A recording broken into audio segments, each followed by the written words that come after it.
Yeah. Yeah. Yeah. Yeah. 14 seconds. 14. 8 seconds.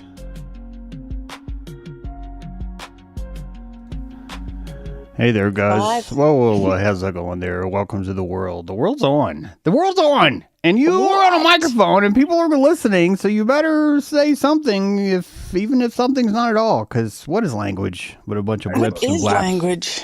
Hey, guys. How's it going? Put a whole bunch of sounds put together in random order. I recognize those sounds, Brad. The sounds you just made. I recognize inside of me. The sounds in me. Recognize the sounds in you. There's And resonance. And my Constellations touched. All right, everyone has 3 seconds to come up with a sound that's ever been invented. 1, Okay, you ready? 2, 3. Okay, Brad, what you got? Okay, that's good. I've never heard that. I've honestly never heard that. It has a deeper meaning, I think, than all of us can understand. And, yeah, well done. Anyone else want to go? This is really hard. I'm trying to come up with something. You just have to be spontaneous, Renee. Just jump. Yeah, you just have to be spontaneous. Come on, just be spontaneous. I mean, everybody's heard that before. Come on, be Actually, spontaneous. I was kind of No laughing pressure. through the size of Be my spontaneous, wisdom Renee. teeth that are gone. Yeah. My wisdomless teeth. I was like, let air express through the sides of my mouth, and you kind of got a duck sound. There you go. Pretty good. Lori, what do you got? I'm curious. Damn, she nailed it. That was a freaking triple gainer right there of like, holy shit, I've never heard that before. That was great. Yeah. Good form, too, right? Right off the gate. There's no hesitation, like none. I really landed that. She was just like, don't you guys when ask me. You don't know what's going to come out. I don't know what's going to come out. Come on, James. I was What you thinking got? way too much. Come on, I'm like, James. Come man, on. Yeah, you were thinking. That's the I problem. was. Well, because Brad went first, and then I'm like, what did Brad do?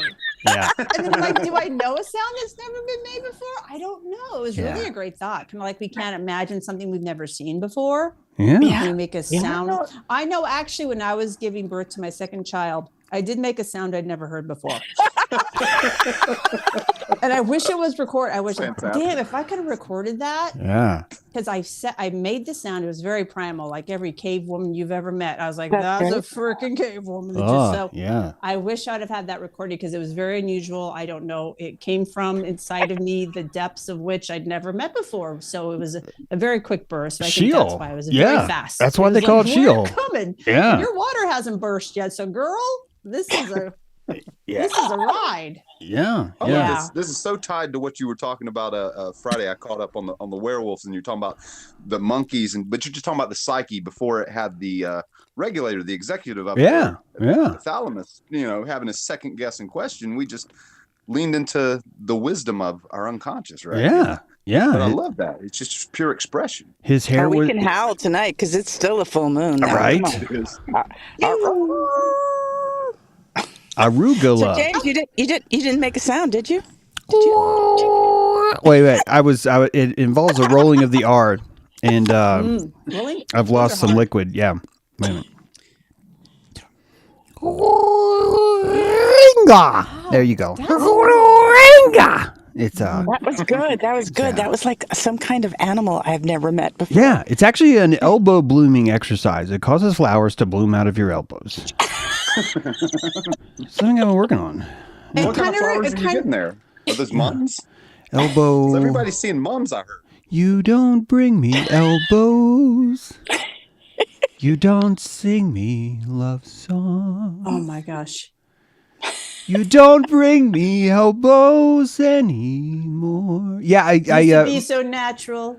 Renee got me in the whole fins, finger fins, that the word finger derives from fins. And I've been tripping out over this a lot. Oh, no. Yeah, Fingers Yeah. and finger. See? Yeah, so Round it isn't turns round. it It's turns all out bats. when the brain says I want you to flip a bird, it actually can't. I didn't know this. It cannot actually say I want you to only bend one finger straight up. I swear this is not how the brain works. The brain actually has to say, look, I need the fins to bend. And in addition to that instruction, I'm going to send 4 different instructions insisting that all the other fingers ignore this instruction. And that's how the body actually does it. there's not fantastic. Yeah, it's different. Okay, everybody out there, did you all just make a finger and just try to figure out how your brain did it? Yeah, I did. Yeah. I just put my fingers up and 3 went down. Guys, I just want y'all to know that's a great exercise because of what I've seen recently. And I'm serious in this. In stroke victims, I'm seeing some rehab, right? To actually see how they're trying to rebuild the brain, and this is old information for anyone who's been in that, but just to see the process of how that works, just what we're talking about. Yeah. So I'm watching them sit there, seeing them don't have a movement of the right arm, right? Let's say, to see them way they're moving it. It's that when you're talking about looking at your hand, Lori, that's exactly what they're telling them to do, is to watch it, and then to see them watch the hand, and they're not moving it yet. It's being moved by a second party, right? But they're following with us. So my dad, I'm moving his arm side to side today, right? And he's watching it. But then he doesn't have much movement there yet. But as he's moving his head side to side, watching it, there starts to be some movement. Like I'm doing most of it, but I started to feel some of it. But it's just so fascinating to me that he's having to see it. Yeah. In order to well, when your brain, when you're training your brain to kind of relax, that spatial referencing sometimes is just looking at your hand and remembering you're human. Hand. Look. Yeah, a lot of make a finger. Yeah, a lot of phantom limb syndrome actually need to rely on that mirroring technique where they fake an extra limb by looking at the symmetrical reflection of themselves in the mirror, and so they're able to access parts of themselves that are technically ghosts living in the machine. There's a real live essence to their left hand still, and what's even interesting is that if you have a voluntary amputation, this is not so much of an issue. It is only when people are attached to their limb, whatever it is they lost. To say goodbye, like, and you had a car wreck, and you woke up without a limb, and then you didn't get to say goodbye to it. Yes, or same line. You're in denial about. You don't want to accept that, right? Who would want to fucking accept that, right? So people with a little bit of penile cancer, believe it or not, this is where these studies came from, and that they comparing the way that someone who's undergoing like an elective surgery of removing the old pee-pee, to keep in mind we have thousands of years of history of eunuchs. So this is an interesting topic that's people have been thinking about this for a while. Like, I wonder how I'm going to feel if I cut this off. And they're like, there's only one way to find out, buddy. But along that line, if you are voluntarily participating in this, you do not, we'll call it suffer. But I think ultimately you're associating, this is that word pleomorphic. I swear, this is what that word is. It's showing itself up again, that you have belief that's been compartmentalized into a space that is no longer there. And isn't this what lovesick feels like? Isn't this what a vacuous feeling feels like of abandonment, right? You've associated trust, i.e. belief, i.e. plasma, right? You've associated that in someone who is now gone, and that because you're not voluntarily a part of that loss, you suffer a pleomorphic haunting, maybe would be the way to talk about it, right? Where you've allocated energy, plasma, but the vessel is gone. And until you can figure out an exercise to pull that back, you are missing a piece of you, and you're walking a walking black hole. You know, you've got this space in you, and thank God that we're even aware of it. This is why it's so cool that we're losing the placenta as soon as we're born. I think this is almost like a cheat sheet. It's almost like, look, welcome to pleomorphia. You're just living in monomorphia because the culture around you is insisting you can only be one thing. But as you guys get to be more pleomorphic down there, you're going to start to notice that this phantom limb issue has actually been a guiding grace, a sort of like lighthouse, right? That's been showing you what's coming. You just got to lose a few body parts, along the way until you get there. I know this is kind of graphic, but I have a question on that. I thought eunuchs lost their gonads bone, the balls. There are different kinds of eunuchs. Yes. Really? Yes. I did not know that. Yes. You lose it all. Some eunuchs will only castrate without a pee-pee. How do you pee-pee without a pee-pee? Well, let me ask you, Lori. If Renee, you how do cut it all pee-pee off, without- the most crucial part, I know this from China. If you cut it all, if you cut it all off in China, the most important part of the surgery is you have to put a little piece of bamboo, some sort of shoot, some kind of straw that actually keeps the urethra. I guess I don't know how this works, guys. It's Where like the a catheter pee-pee almost. juice? Yeah, there you go. A non-Catholic catheter, and then you'd have to stick that catheter inside there so that the skin would form around it. Would that be a Pope-approved catheter? Yeah. Well, if it's a boy, yeah, that Pope's going to prove the shit out of that. He's going to be like, this is working here. So yeah, there's different levels of castration, and sometimes the castrations are even done in phases because people aren't really sure. So they'll be like, well, I'm just going to cut my balls off. So they'll wrap a rubber band. They'll wrap a sacred cord around their balls. But then they start to notice, see, what happens is, just like everything in life, it's a contest, right? Where one guy's going to show up and go, oh, yeah? Well, look at what I did. And then he just... Like a self-mutilation contest. Yeah, exactly. He drops trout, and you're looking at it, and you're going, okay, I don't know how to top that. And then you know what? One guy tops it because he's like, oh, yeah, I'm going to carry mine around my neck. And they do that. Have a little compartment, like a cigar case. And for some reason, the cigar cases were always a lot larger than they actually needed to be. That's a weird kind of an idiosyncrasy. Not at all. Come on now. But yeah, you got to admit, that's kind of funny. Where people are like, yeah, I need a case for my cigar. There's probably a dude, like a Sacred Royal cigar case maker.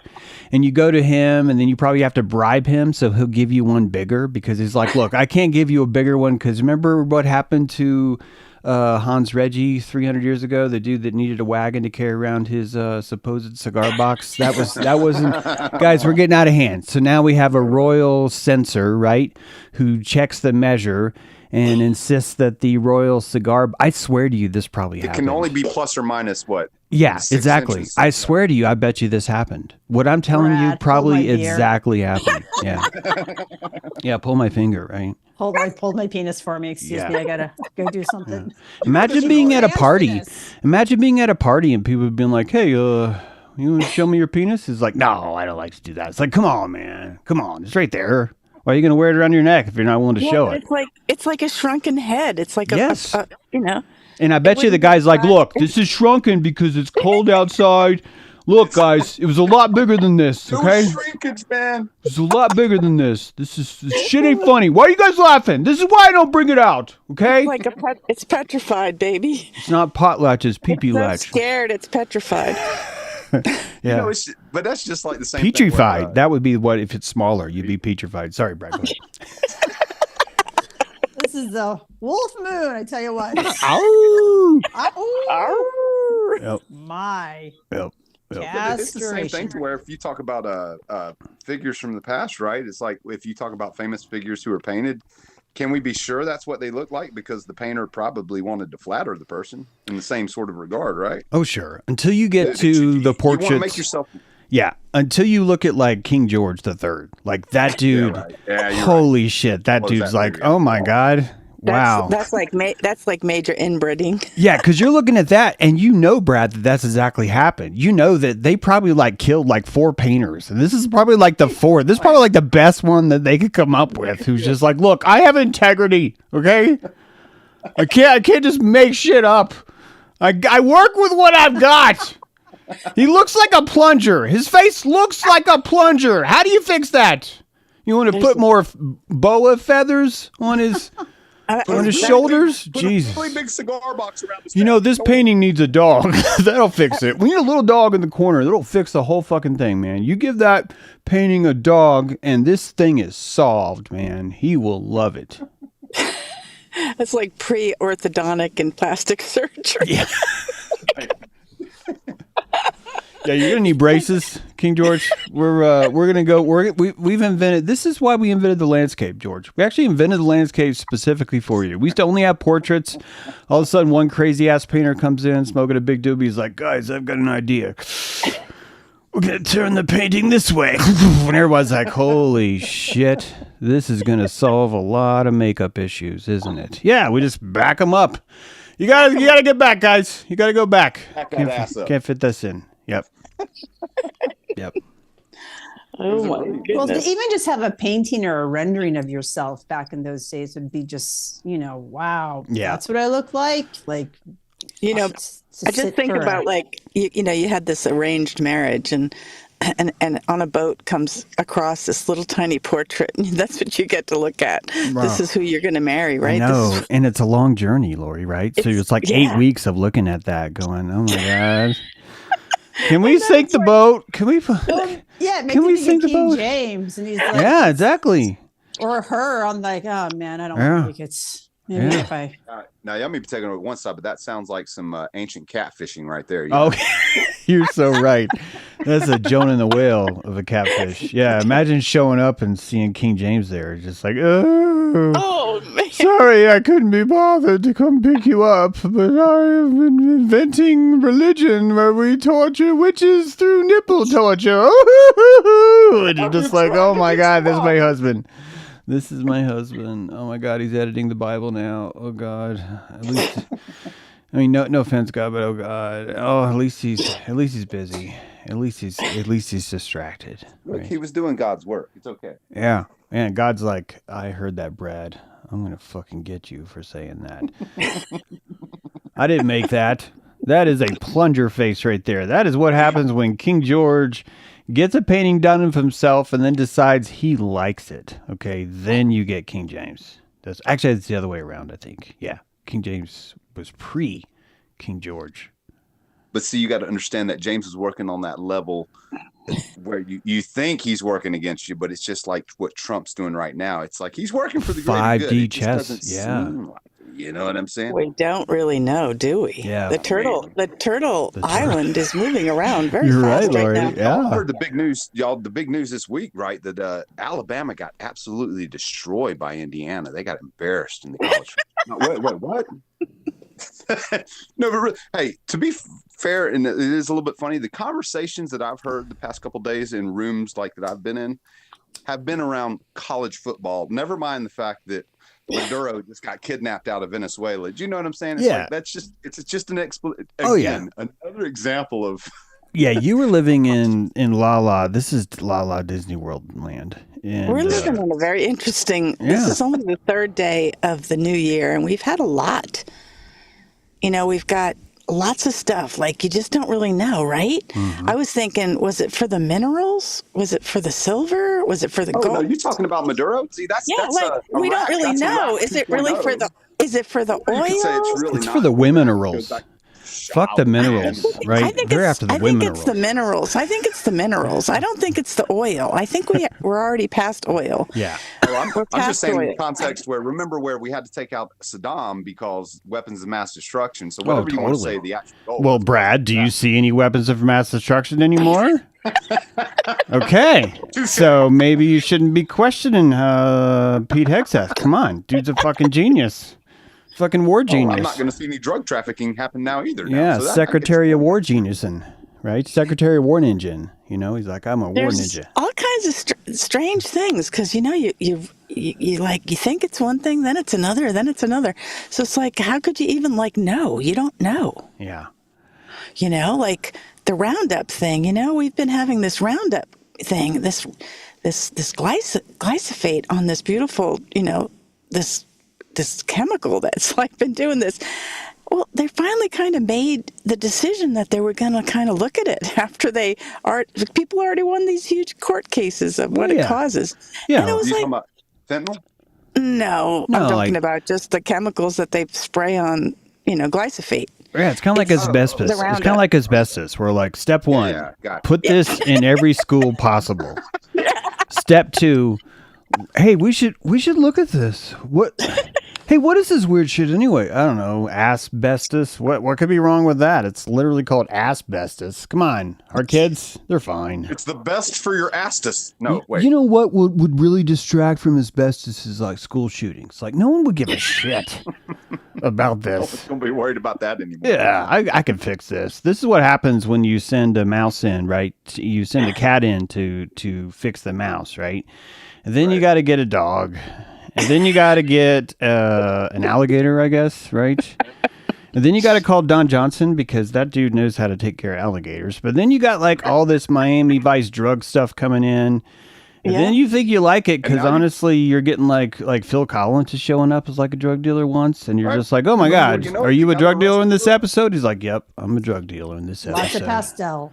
A lot of pastel. You're right. You what, they were trendsetters in the fashion. I tell you. Cigarette boats, right? Come on, you can't even smoke anymore. Back then, we were like, dude, not only are we smoking, we got fucking boats named after cigarettes, and now we're blowing up boats, right? Jeez, man, we are sinking, guys. What is the turtle doing?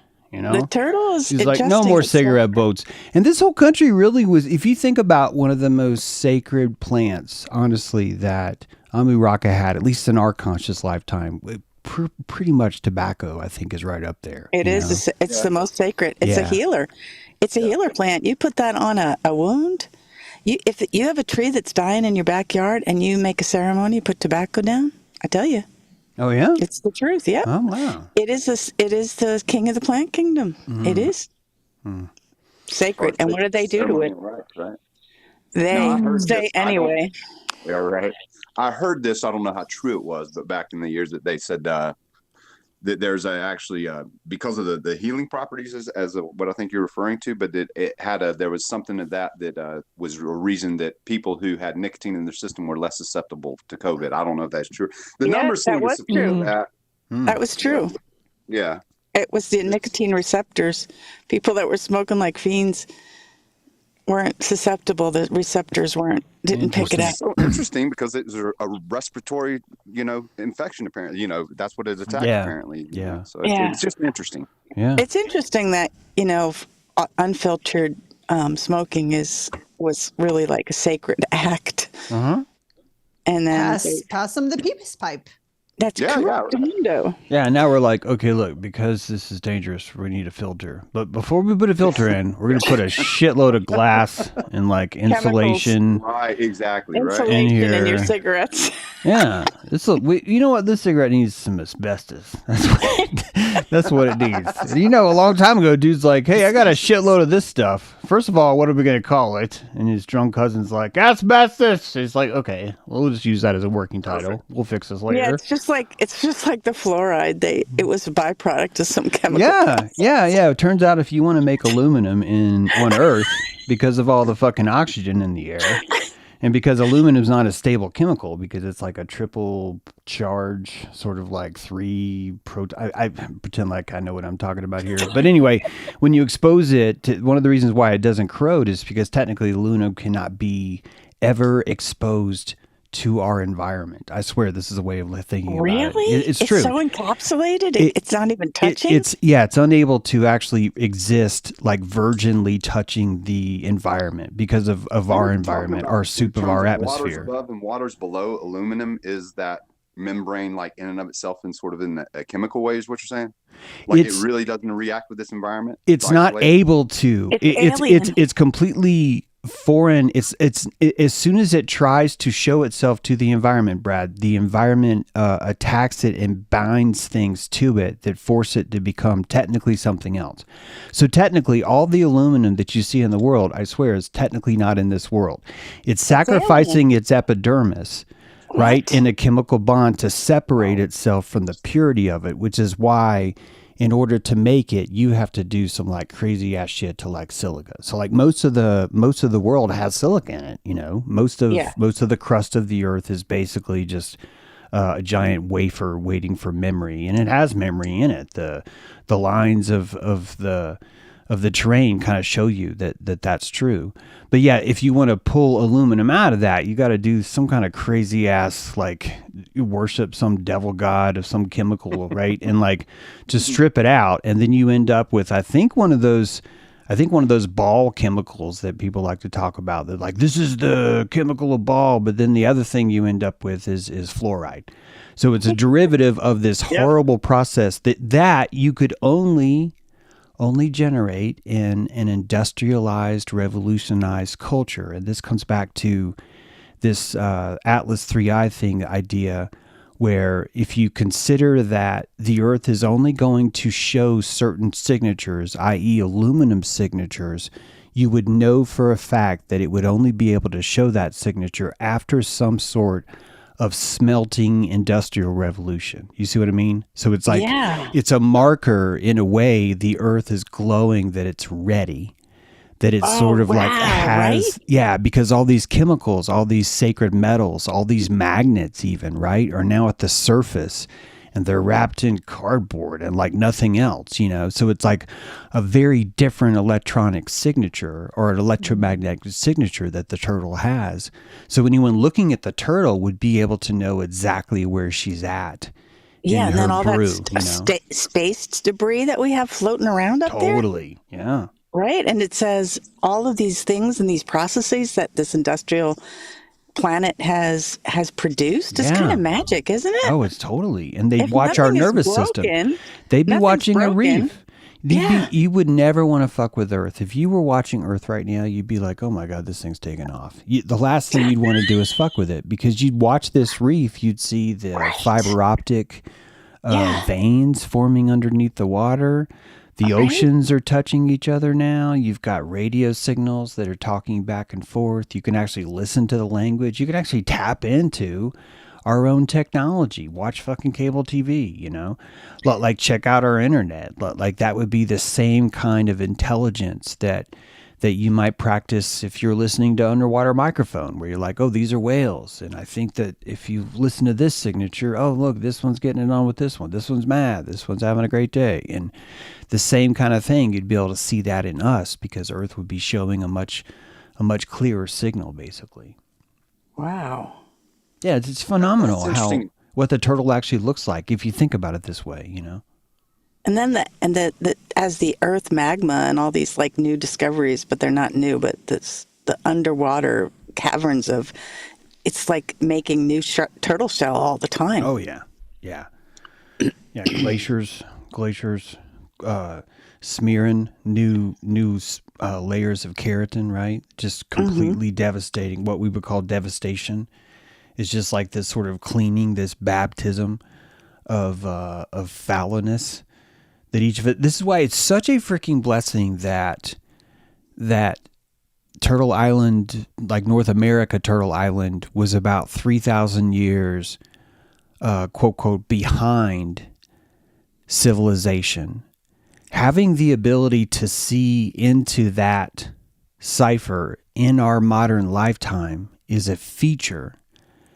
And I think that feature relies on certain plates of Turtle Island collapsing 3,000 years before or after, right? The other side is rising, so that you end up creating this ability for the past and the future to see each other. And it actually ends up kind of being like a conscious regulatory device, because as you're trying to process who the fuck are these people on these boats, your immune system's being devastated just from the sheer power of their consciousness. It's almost like a 5G attack on your psyche just to be around them. And for you to be able to see where you came from, and for them to be able to see where the fuck they're going. These two things would be like a double bounce on a trampoline. It would really help the evolutionary growth, because one side's being inspired, the other side is being given this compassion that it would never be able to admit had it not been for like the Mexica or the Aztec culture, or like all the things that we were doing in the past. Even Hitler is doing that for us now, you know.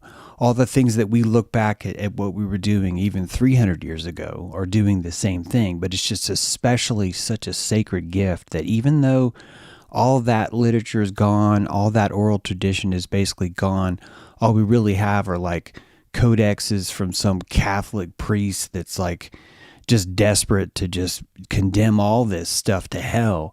Even that little tiny window we have is still so incredibly, incredibly valuable towards our growth, you know. It's a blessing.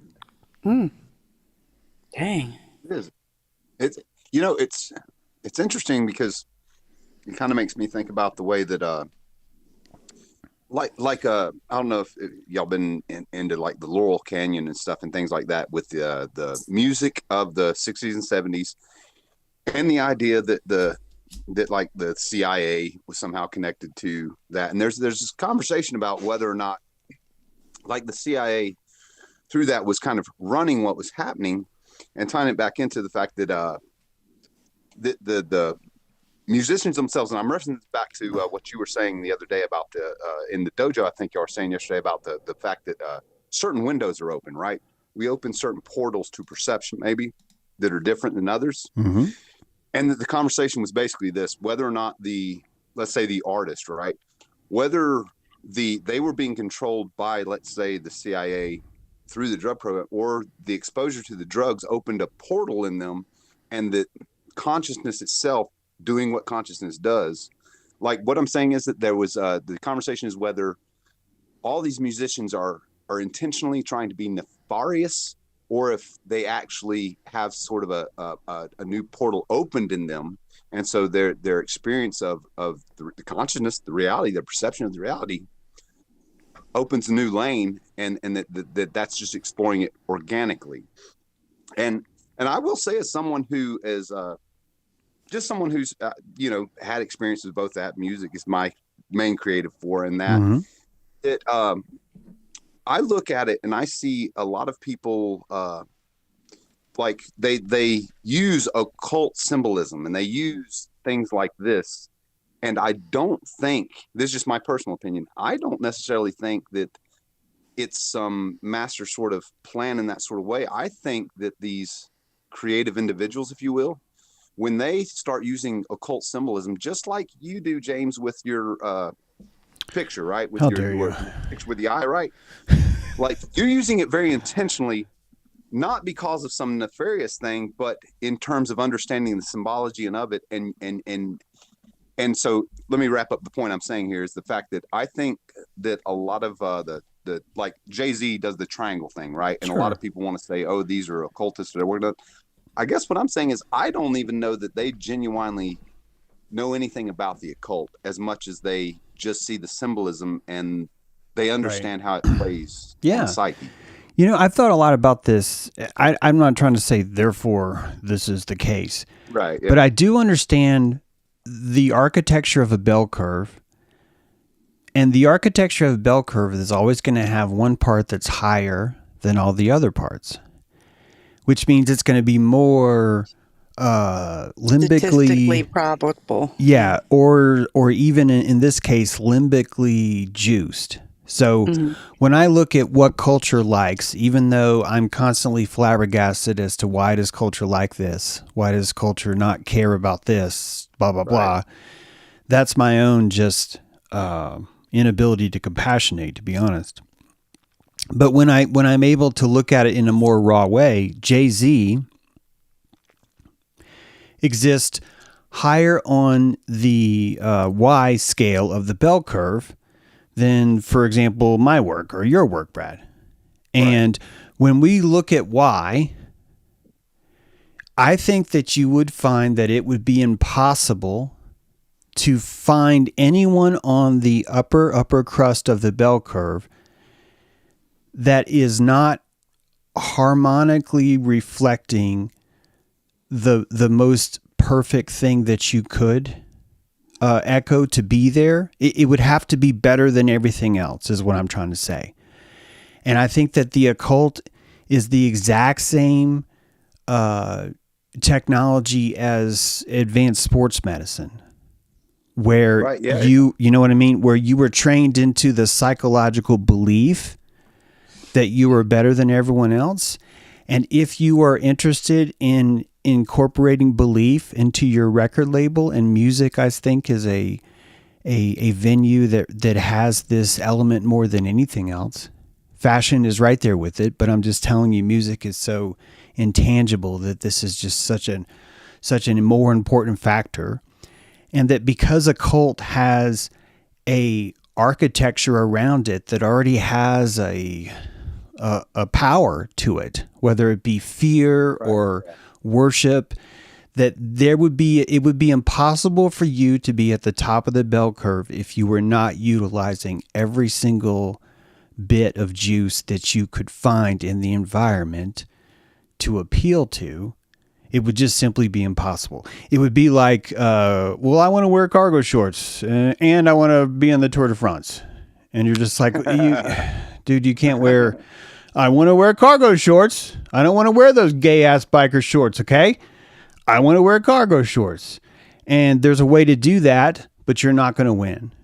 And the reason why you're not going to win is not because you wore cargo shorts. This is where I think most people misinterpret this, Brad, is that this is not a definition saying that if you wear cargo shorts or if you do not wear cargo shorts, you will therefore win, right? The Tour de France. We misinterpret that none of our magic is free energy. Our magic is amplified energy. That it's an amplifier from our own personal juice, right? Our torque, believing I'm going to embrace fucking 666. I'm going to fucking grab 369.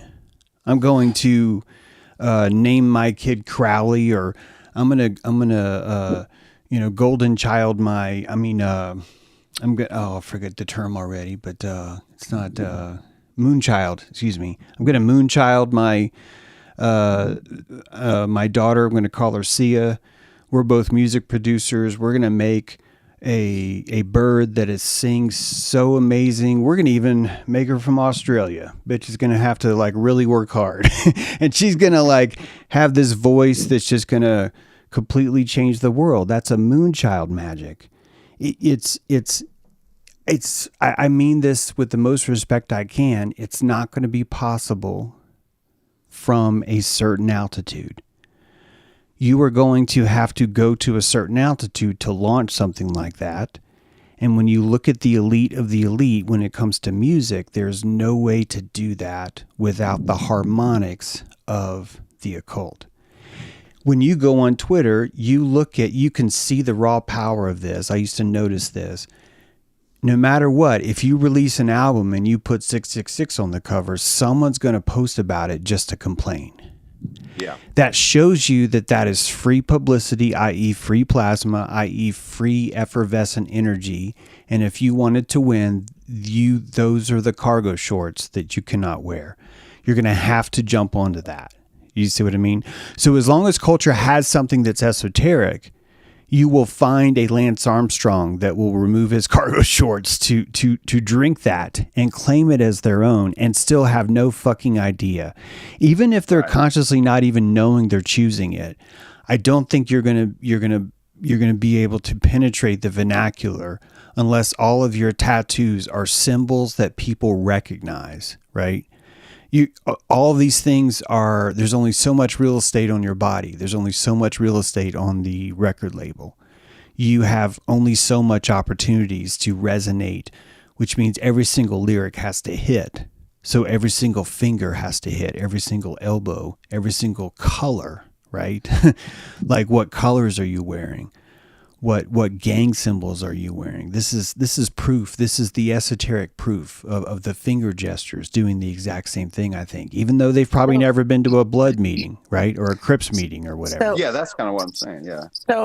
So in other words, that doesn't really have a meaning because they're in the meat of the bell curve. So in my marketing, I remember taking these statistics, and it was like the early adopters and then the medium, everybody adopts it, and then the late adopters. So that's a bell curve, yep. Yeah. And Mm-hmm. I'm thinking of Prince, Prince was he was like an early adopter.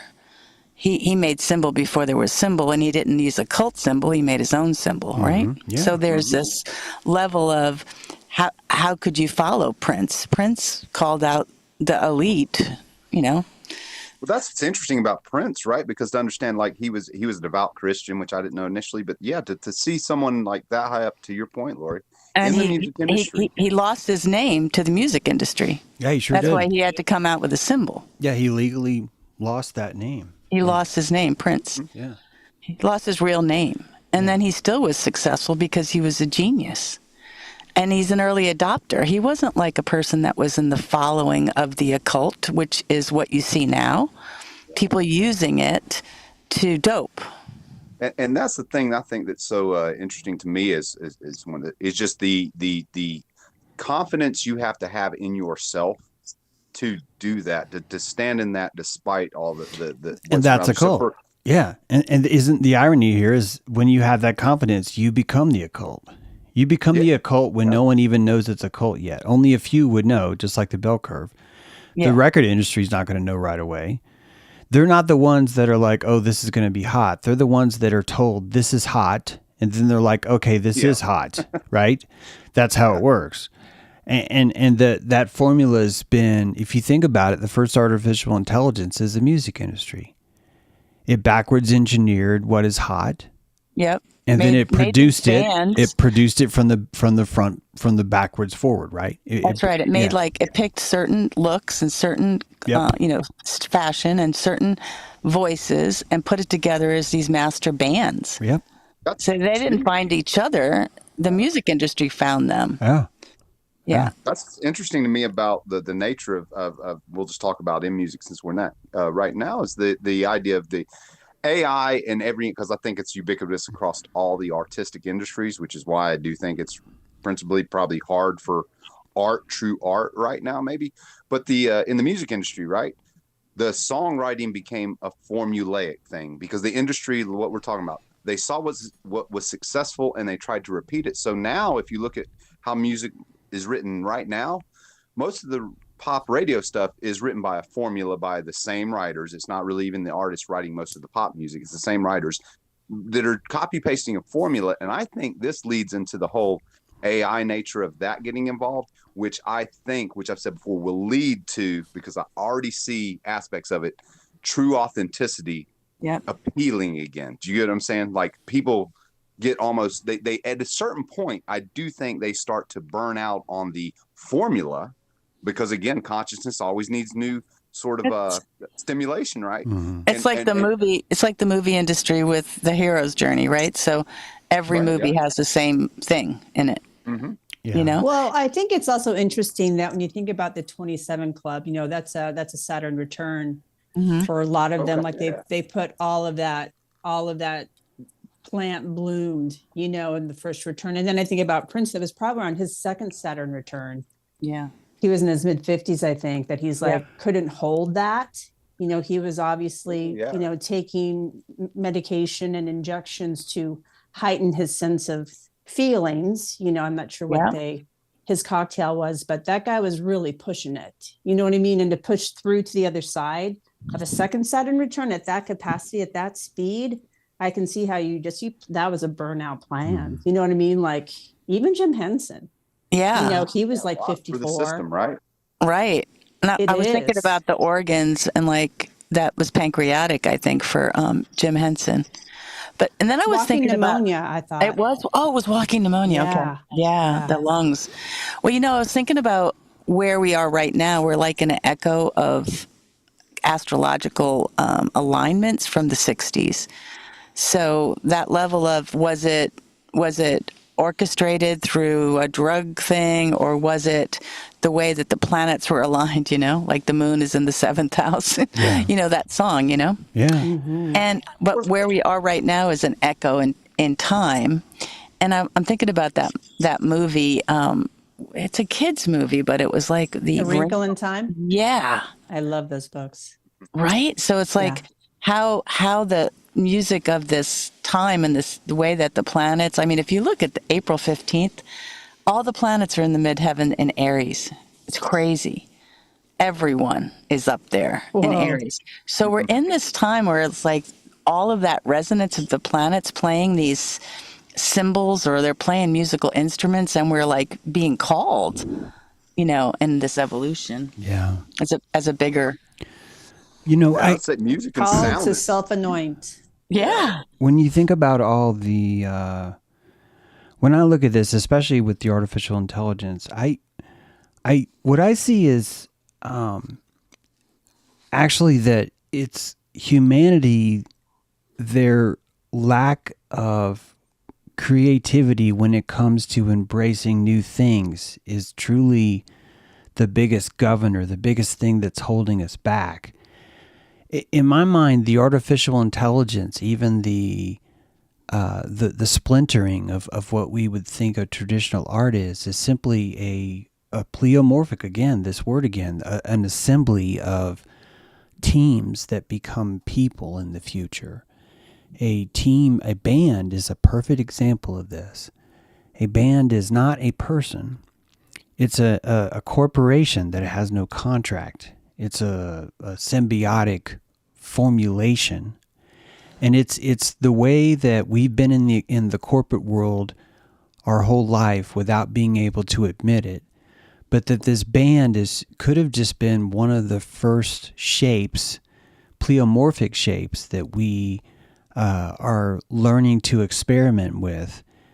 And when you think about like a dance company or a band or a restaurant or a small company, even a large company, the camaraderie you feel, the tribal aspects you get from that are typically worth so much more that have nothing really even to do with money. We just don't have a culture that analyzes that tracks that, you know? We have the word corporate culture. That's about as close as we have, but we don't truly count how valuable that is. It's so intangible to trace. And so even though artificial intelligence is changing what art is, it's also allowing us to create without having to necessarily focus on a completed, finished widget. Something that's completely done by us that we can now prove is a brick that we can now drag down to the marketplace and then put in the time it takes to sell that thing, versus I just want to be the writer. I just want to be the bass player. These are different forms of consciousness. And if you do not have to dedicate your entire life to being the bass player, in a way, you're more connected to the world. You're more connected to nature. It's less about survival. It's more about just taking advantage of these opportunities to groove, you know? So you kind of have to relax, and you're going to need technology that allows you to relax more. But what's holding us back, I don't think it's the technology. I think it's our fear of that kind of creativity. I think so too. You know, our fear that you can't just make up a symbol. I'm not going to call you the artist formerly known as Prince. Are you fucking nuts? No one's going to do that. And they did. But they did that because that fucker was so esoterically believed in himself, because he had so much of that, of his own powerhouse. Yep. And that's what makes him esoteric, isn't it? That's what makes him practicing magic, is maybe a better way of saying No, it. it really is. And I like how that tied it back to what I was saying at the front about the fact that some of these folks using this have no idea. That's beautifully wrapped up in that regard. Yeah. The example of someone who's really is in tune with their inner self, and someone who, like I would say, most of the people who dope, they plug into the outer, or if you will, to reap that. I have to say, because I did get to see Third Row Center Prince.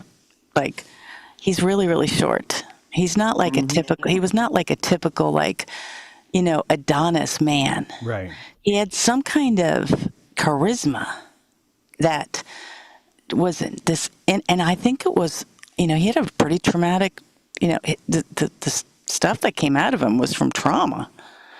And then to see that level of what you can get from that level of, you know, being lit from that, not choosing to, he was lit from the experiences that he had in his life. Totally. But when I saw him, you know, it was just like, it changes you when you're around that kind of level of authenticity, totally risking being just who he is. That was it. It wasn't like he was compromising. It wasn't, there was no compromise. So I have to tell you this, I'm sitting in my van, I'm at the Gulf of Mexico, it's pitch black, and I'm hearing grunting outside the windows, like a pig grunting. And I'm like, what is that noise? So immediately my head turns off. I'm not listening to the conversation. And there goes the grunting again. So I'm like, that is like this level of, is that what we do to become like more awake? Is that we take the roller coaster rides, Yeah. Well, And sound like sure the and fact like that you're in a band and you just like you decide to sing really loud off key, or something that you're not going to do what everybody wants you to do.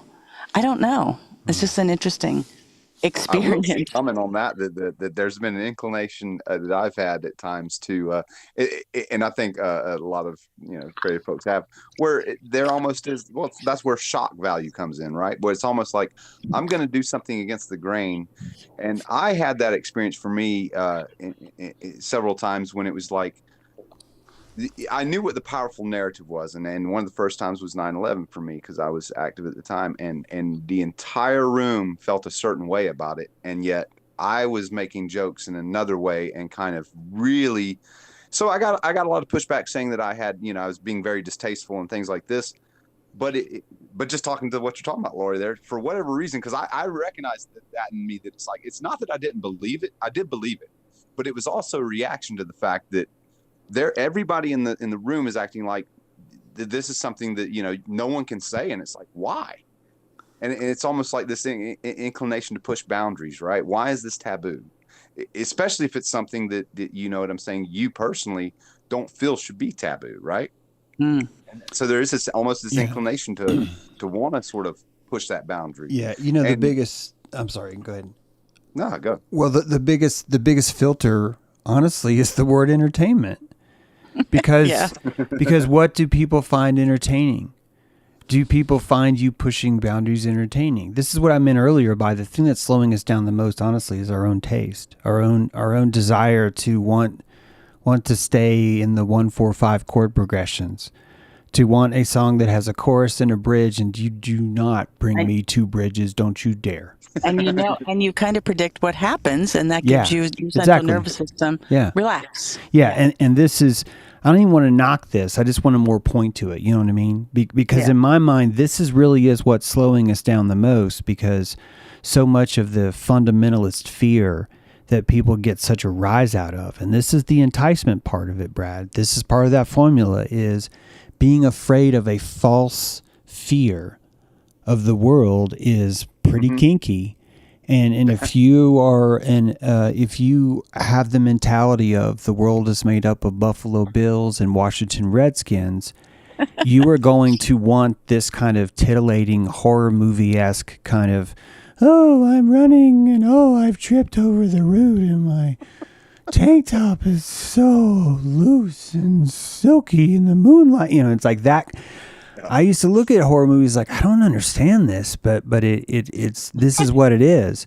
That's truly the largest governor for our belief is, what is the world willing to call entertaining?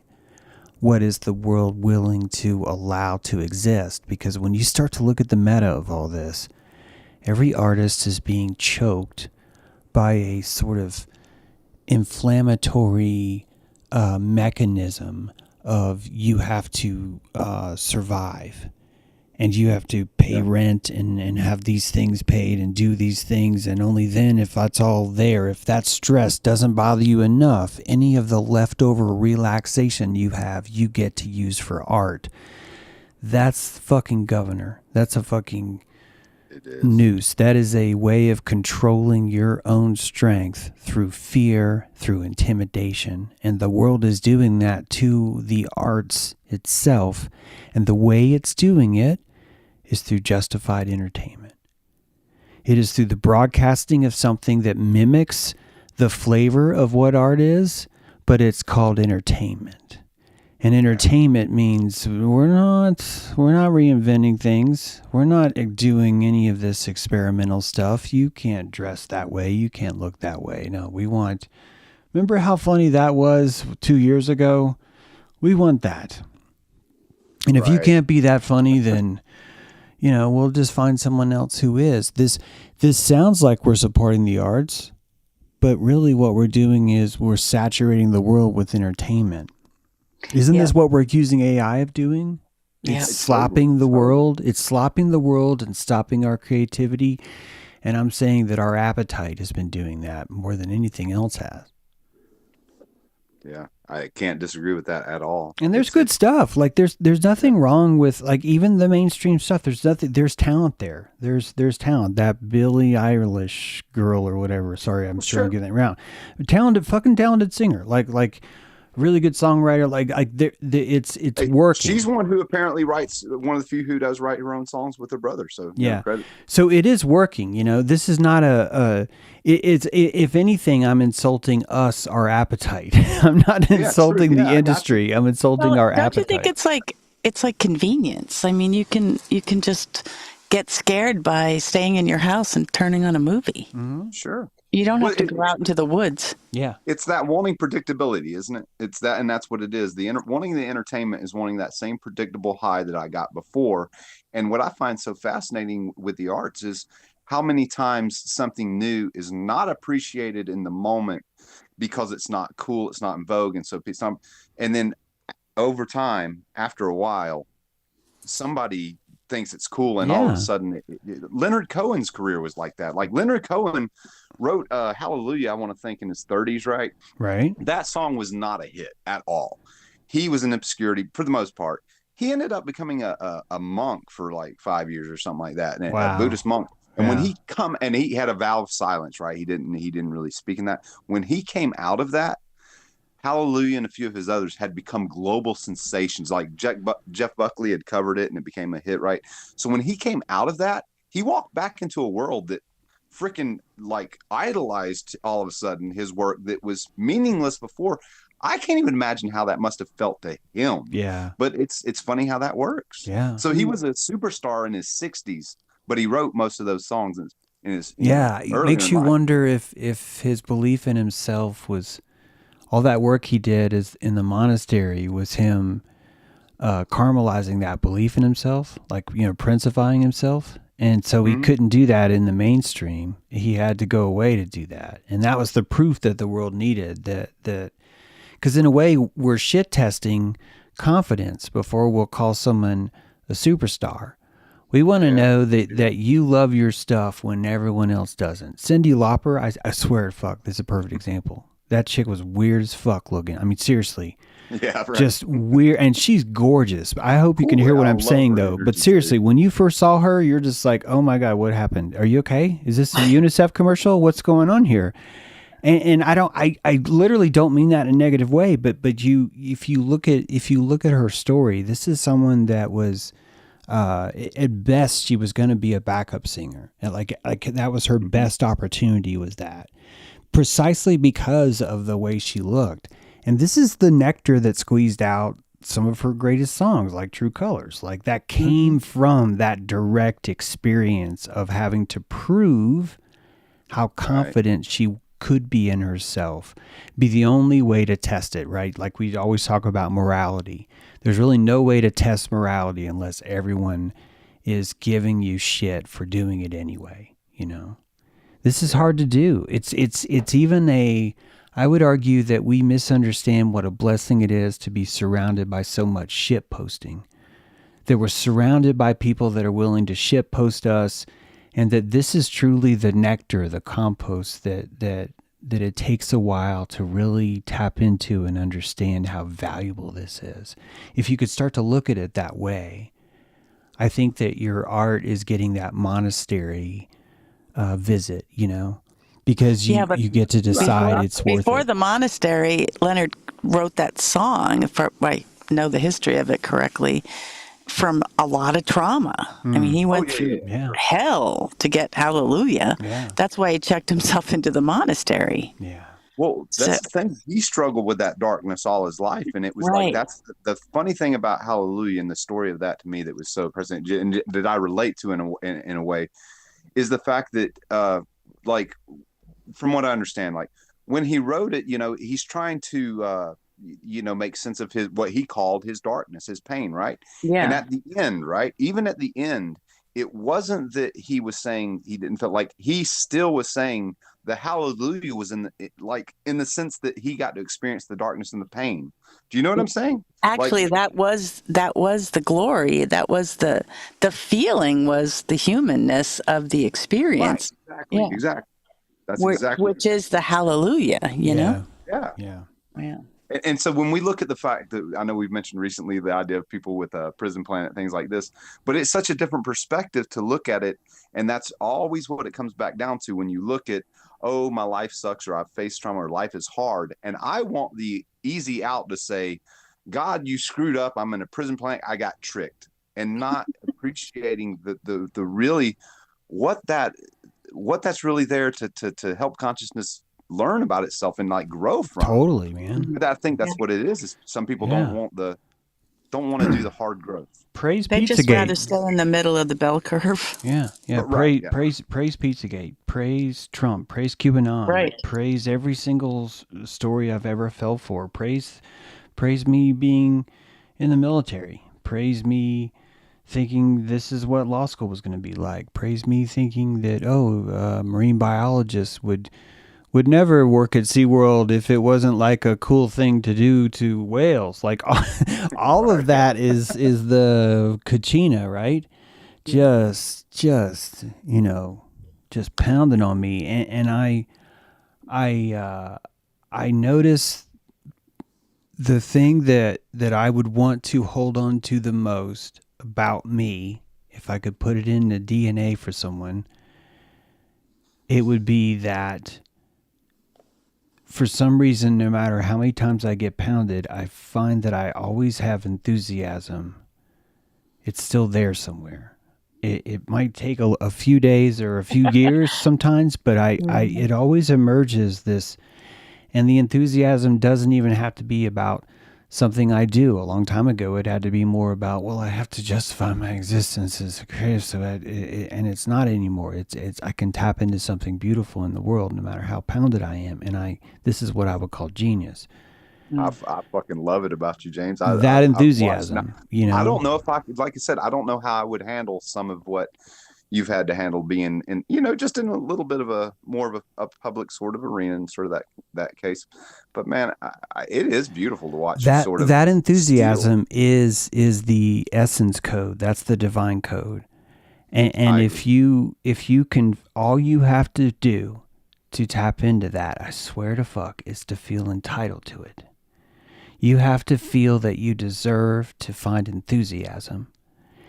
And if you deserve to find it, you will not see it as a resource limited world, because you will notice that the enthusiasm is actually generated. It's not found. And it's very easy to generate because it's actually more painful not to do it. And when you have that posture, you've created a self-deprecating, self-punishing device that forces you to be enthusiastic, or else you know that you die. You can sense your brain atrophying because you have not been enthusiastic in a while. And if you can get to that place, I think that's the only free energy device that I've found. And regardless of how sad I get or how down I get, I'm always amazed that I'm just like, why am I really enjoying the fuck out of this sentence, right? Or out of this little concept that I'm looking up. Why am I so into werewolves that it's like 12 hours later and I'm like, wow, what is it? It's fucking beautiful. What does he mean? Really is. It's interesting because I never equated enthusiasm with joy, but it's like the path to joy is enthusiasm. It's like how you plug into getting to joy. You can't just go to joy. Yeah. You have to allow enthusiasm to creep in on you. It creeps in on you. It's what keeps you out of apathy, right? If you don't have enthusiasm, you will fall down into the lower, you will just fall into apathy. That's like water on the lowest point. Yeah, and apathy is what they teach you. Like, hey, if you want to be a good man, you need to fucking be apathetic, okay? I want you to get out of the truck again, but this time, I want you to make sure you don't squint when the sun hits your eyes. Just let it burn your corneas. Let it burn your corneas, okay? I want you to look right up there, but don't pick your head up, Okay, you got to look with your shoulders. Okay, you don't need to move your neck. Why are you moving your neck? There's nothing in the world. Feel it from your gut. There's nothing in the world that you need to look at. Okay, everything looks at you. You don't look at it. Okay. Hey, and you know what? Alabama's going to be back on top next season. Don't you worry about it. Yeah. It's all going to be all right. Yeah. So from a very young age, you're taught to withhold that enthusiasm. And honestly, meanwhile, I was blessed because I was like running around Notre Dame, the cathedral, running around St. Paul's Cathedral, like, in a choir robe, just going, "Hey, how's it going, guys?" It's like I was unleashed. And so I was blessed in that way because I don't think I ever would have thought that I deserved that. I felt like that I was smuggling enthusiasm, especially growing up in my home, because I would come home and I would say, "You fucks have no idea what you're missing. You got no fucking idea what you're missing and how much you're spoiling this. You're pissing all over the lasagna. And you guys, I don't even have the language to tell you, Mom, but fuck, you need to get out more.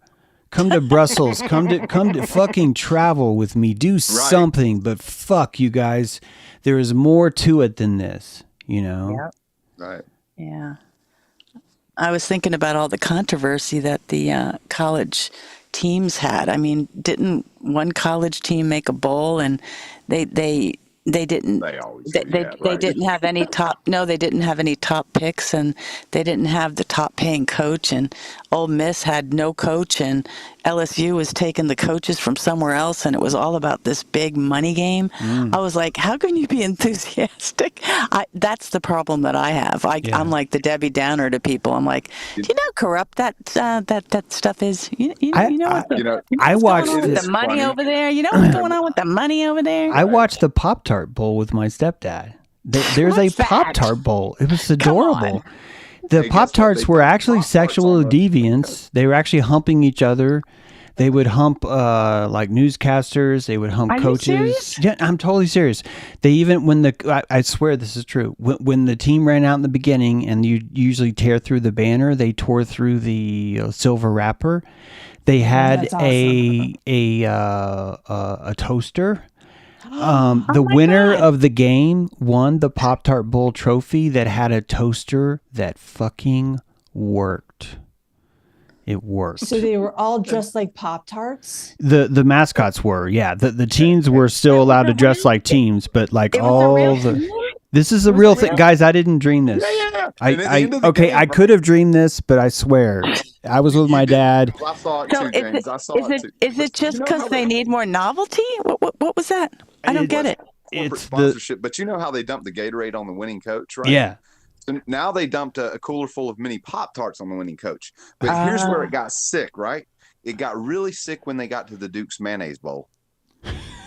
Oh, for heaven's sakes, Brad. They did that too. But I'm serious. Did they really? It was full of sexual innuendo. I'm serious, Renee. Seriously, every other couple minutes, they were dropping like serious, weird ass sexual innuendo stuff on like over the top, like over the top caramelized reality show kind of stuff. It was like way over the top, way over the top. And we're talking about college football, and I do think it's kind of silly, but there is sort of a level of that. And we talk about how Gaia sort of reflects the harmonic, and there is something to that to me. The fact that like I mentioned Alabama, right? If you know Alabama fans and just sort of the college football, right? Roll Clyde. Road Tide. But how serious and how meaningful that is to certain people, because it's kind of like one of these things where it's kind of like all you can attach to. But in a level, there is something funny about watching the landscape and watching like what were quote unquote the powerhouses, right? Basically be sort of moved aside, almost like a new era coming online. And this is all involved in NIL portals and transfer portals and all this kind of stuff. But just the basic point being that the reason Alabama is kind of a joke in this sort of sense, and the way we're talking about it, is because obviously they were like this program that was winning the college football championship, over and over and over again. And that's what these fans had their identity tied to. And now but now we're seeing a time where it's like that is kind of being removed. Like Alabama fans are looking at the future, right? And that dominance is not there anymore. Yeah, exactly, Brad. Because on a larger level, they bought the best, and they bought all the best, and they bought the best coaches, and they're not going to win. Yeah. The identity, going forward, it doesn't look like it. It's an old form of corralling identity. And I don't want to paint this as a control mechanism, because honestly, I think budding consciousness need this. You need to be able to really put your heart into being a Minnesota Viking, and then having that team let you down, and having you still having to believe in yourself and realize you're not necessarily the team. And some of you guys are going to go postal and fucking shoot up a post office the next day because your team didn't win. And this is exactly the kind of practice we need.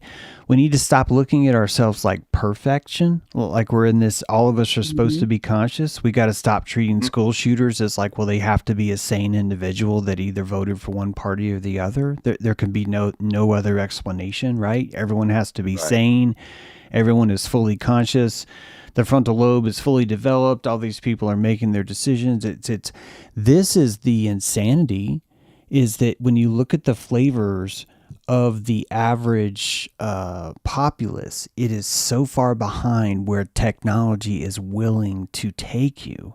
Yeah. Technology wants you to see all 1.6 million colors. And most people are like, look, the web needs 256 fucking colors, and that's it. That's it. And there's a giant culture that would not be able to handle it any other way.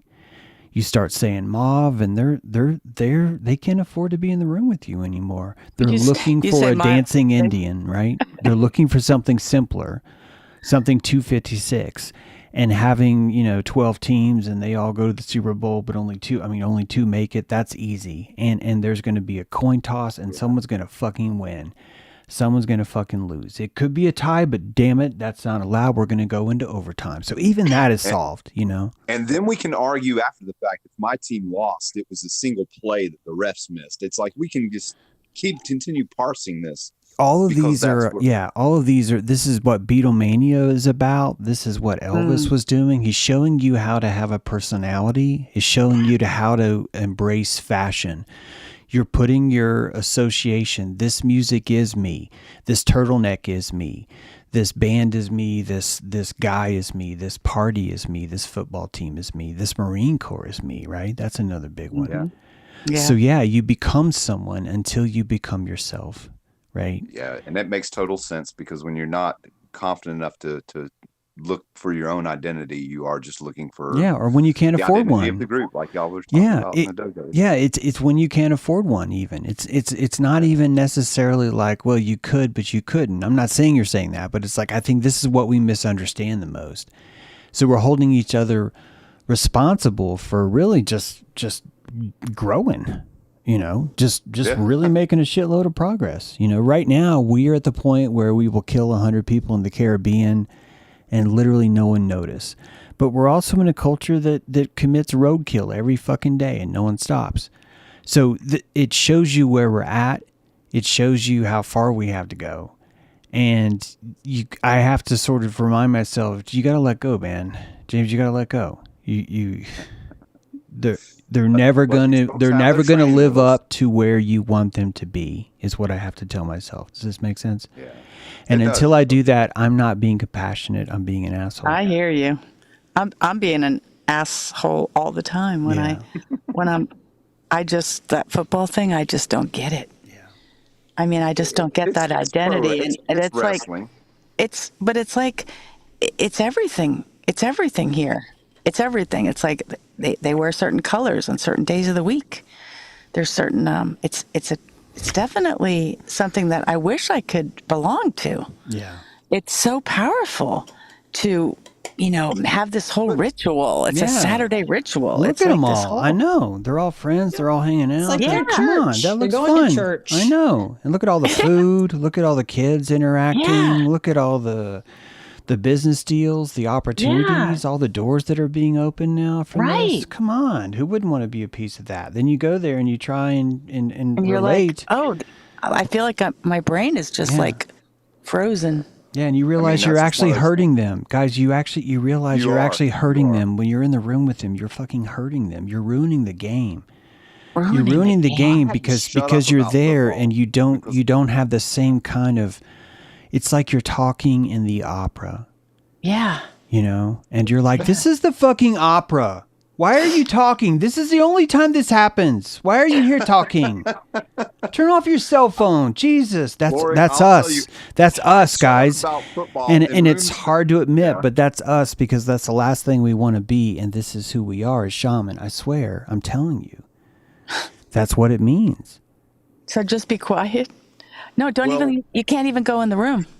If Well, you truly okay. respected these people, you would learn. You could be in the room, Lori, but you would have to learn how to enjoy it in such a way where they would enjoy it too. And until you get that Buddha belly laugh all the time, which is frankly really hard to hold, until you can hold that magic Buddha, right, that presence. Yep. I think that you're not going to find the football exciting.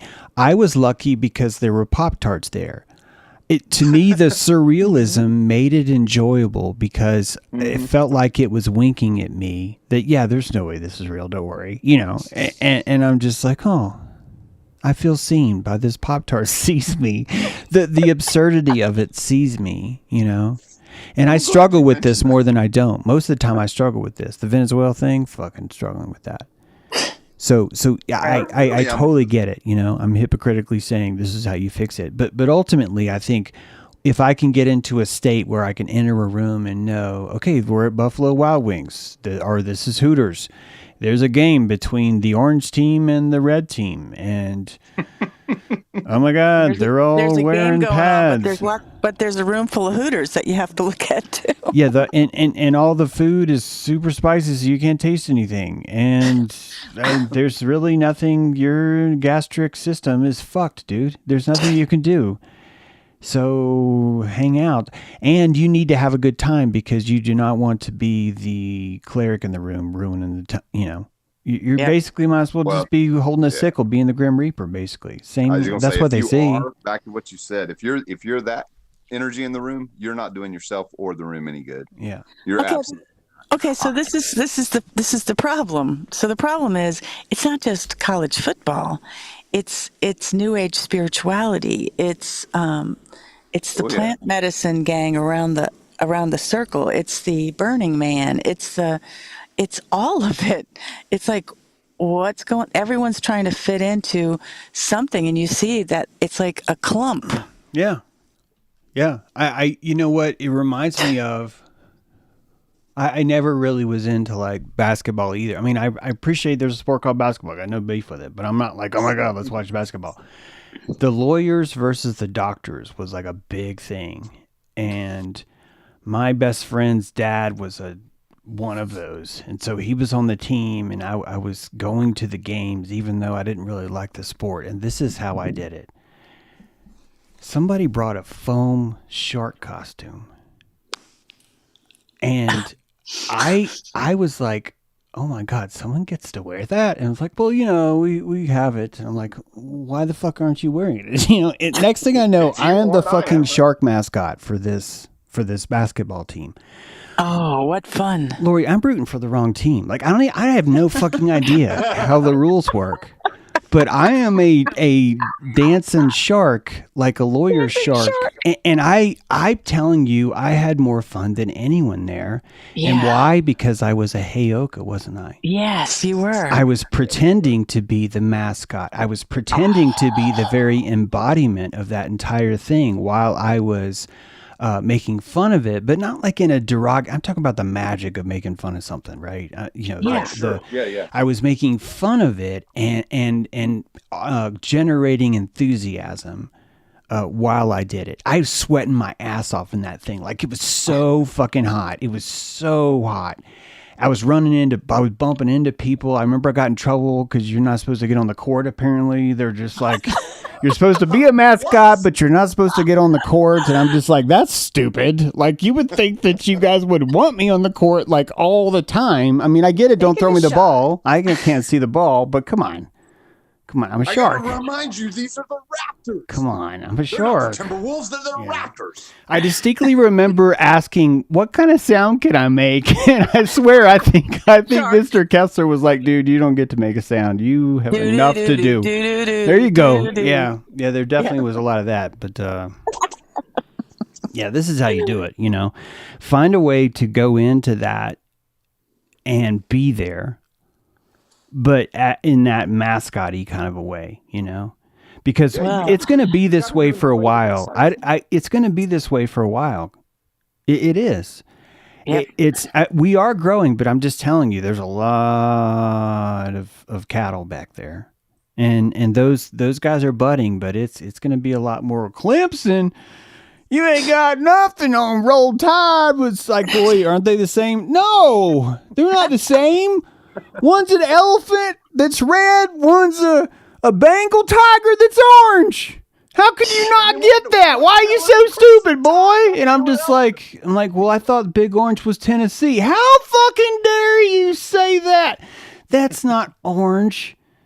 That's orange. It's a completely different color. It's just like, okay, you want me to play Rocky Top, don't you? Two different colors. Yeah, exactly. Like, you better play I have this Rocky friend, Top. and he would go to the college football game, but he'd only go at the halftime.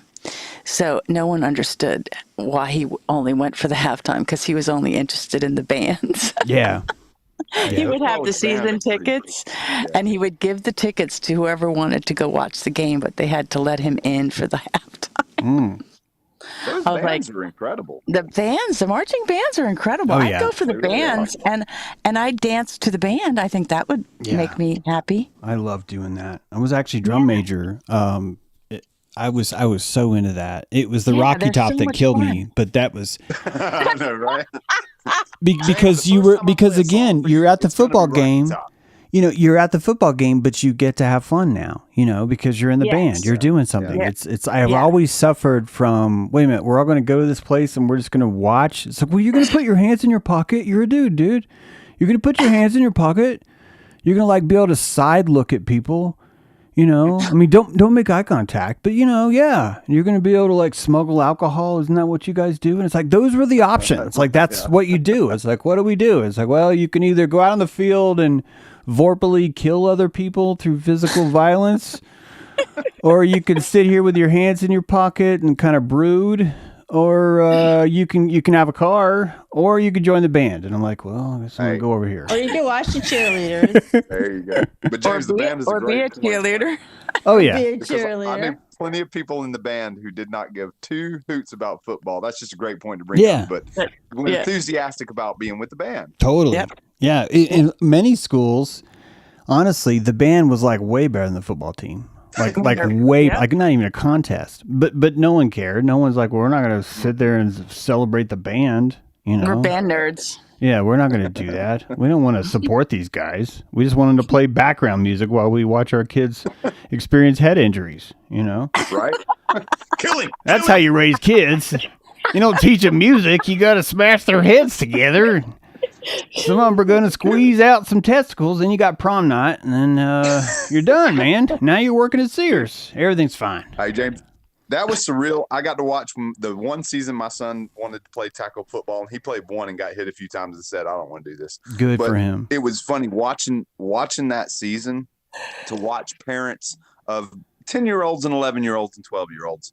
And I did hear that verbatim. Hit him, kill him. Yeah. And I'm thinking, these are freaking kids, but the dads are into it. You know what I'm saying? Yeah, it's so counterintuitive. It really is. I don't think we understand how stupid we are. Like, when you really watch it, what we're doing, it's just like, wow, we're doing that. It's like, yep, we're doing that. Hey, let's another one. Let's get their pants tighter. We need to get their pants. Oh, and let's invent a jock strap where their ass you can still see in the locker room. Like, who fucking invented that stuff? Where it's like, yeah, we want assless underwear. Let's do that, where we have a position called center. And I'm just like, you guys, I'm not. Look, don't beat me up, but man, you guys. And they have to smack each other's asses every time they do a move. Exactly. It's like a reverse. It's like a reverse bra.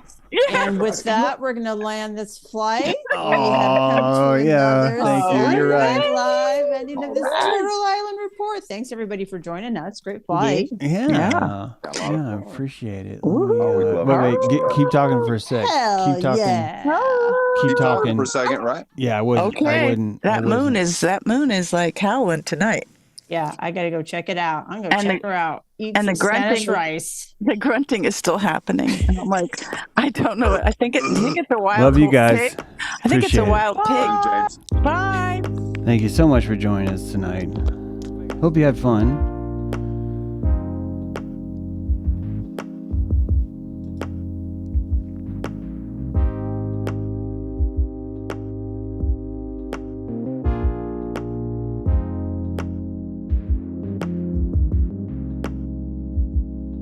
You said it yourself, this will not work if we are miles apart.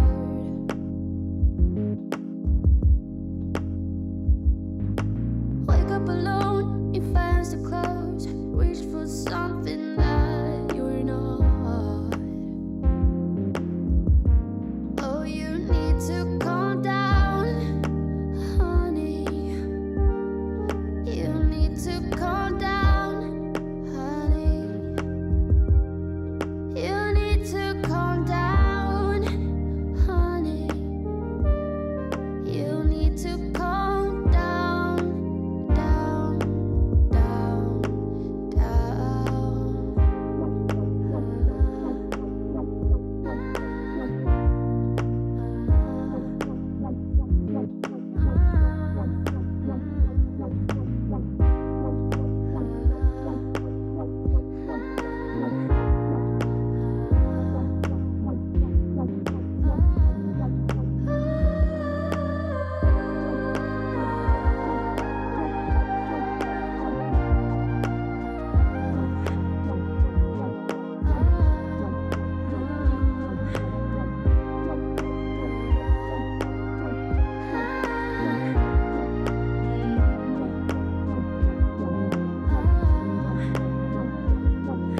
I know how you feel up in there. You'll get there, I know you would.